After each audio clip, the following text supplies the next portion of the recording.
Okay, so ngayong araw meron tayong panibagong speaker, 4 inches speaker na susubukan. Siguro yung iba sa inyo nakita na ito online, na ito ay napaka low cost na saktong-sakto doon sa mga nagdi-DIY na low budget lang ang design. So kung makikita nyo yung speaker na to, 6 ohms, 8 watts lang, no? So pero ito, kung titingnan nyo sa online, ito ay nasa kategorya daw ng subwoofer. Kaya titingnan natin yung kanyang performance, kung pasok ba siya or kung meron bang ibubuga to pagdating sa subwoofer. Kaya ngayon tara, subukan natin. So itong ating existing na MCV, meron ditong 40 watts na naka-install. Aalisan natin yan. Subukan nating ipalit itong 8 watts, 6 ohms na speaker. So yan, na solder ko na ngayon yung speaker terminals niya. Ang mahalaga lang pagdating sa pag-solder ng speaker terminals ay tama or identified mo dyan yung positive negative. Kasi magagamit mo yan soon pag i-connect mo na siya sa amplifier. At ayan na install na natin yung speaker. Kung titingnan nyo yung kanyang mukha, nakakadaya, no? Angas tingnan nung kanyang mukha, yung kanyang diaphragm. Pero kung titingnan mo sa likod, 8 watts lang yan. Ayan. Masyadong maliit yung kanyang magnet, no? Anyway, susubukan natin kung ano yung performance nito. At ito ay saktong-sakto para dun sa mga may low-cost design na mga speaker system sa bahay, audio system sa bahay. So, ayan. Na-load na natin yung ating D4 na speaker dito sa ating MCV speaker box. So sa mga interesado, itong design na to, itong speaker box na ito ay naka-design para sa mga D4 na speaker. So yan. So ngayon matetest natin yung quality ng speaker natin. So gagamit tayo ngayon ng ZK MT21 na merong 50 watts per channel. So unahin natin per channel kung kakayanin ba ng speaker. Masyadong mababa yung speaker natin since 8 watts lang. Pero titingnan natin, ibubukas lang natin ng konti sa volume para makita lang natin yung performance or yung kanyang tunog. Okay, tara, let's go. Sound check tayo.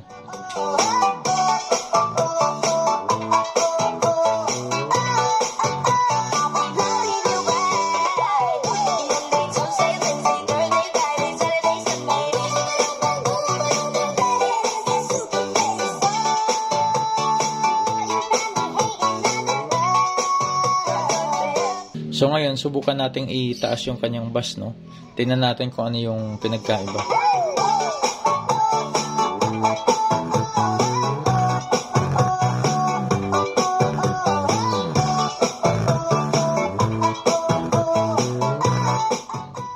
So yan, medyo kumakapal din yung tunog niya, no? Nagre-response din siya. Yun nga lang, medyo hindi na ganun yung linaw nung tugtog niya. Medyo parang sumasayad na.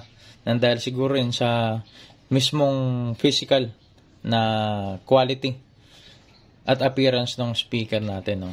Pero kung ito is para sa mga low budget design, pwede na. Okay?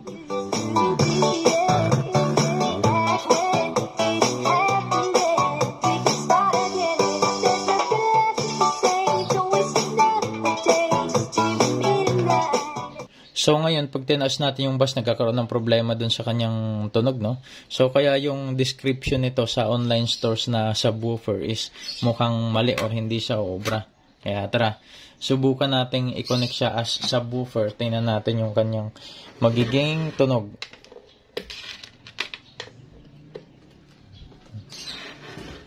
Tingnan natin kung masisira, ha. Pero sana wag namang masira kasi pwede pa nating iparaffle to sa mga ka-DIY natin.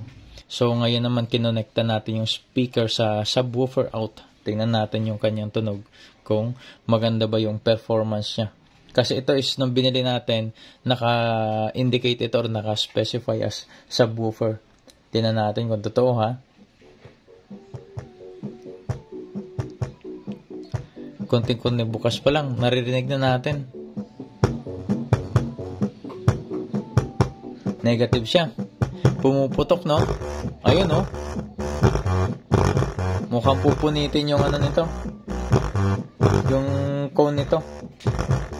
So yan, base sa ating testing, itong speaker na ito ay nakadesign lang ito para sa left and right channel. Hindi siya pwede sa sub. So yan, medyo makokontrol niya yung tunog kapag medyo mahina ang problema. Sobrang hina na yan. Hindi na yan mapapansin kapag pinaraisan mo ng left and right channel. Subukan natin itong isang to. Ayun, no? Hindi na mapapansin yung sub natin. Anyway, ito namang ating speaker box na ito talaga is hindi naka-design sa subwoofer. Posibleng yung speaker na nakakarga dito ay meron pang ibubuga or mababago pa yung kanyang bass response. Depende sa speaker box na gagamitin. So, okay, abangan nyo sa next testing natin. Gagamit tayo ng ibang speaker box.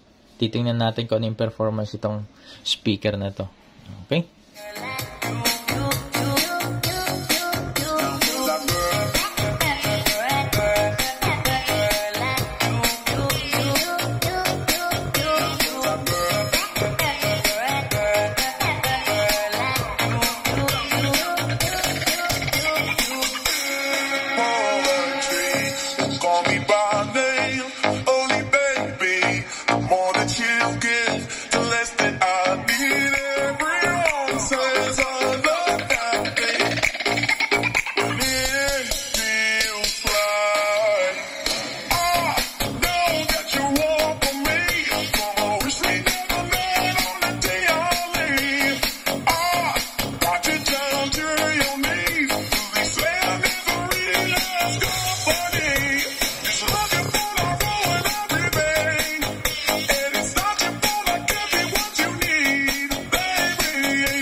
AVG Solutions. Don't forget to subscribe.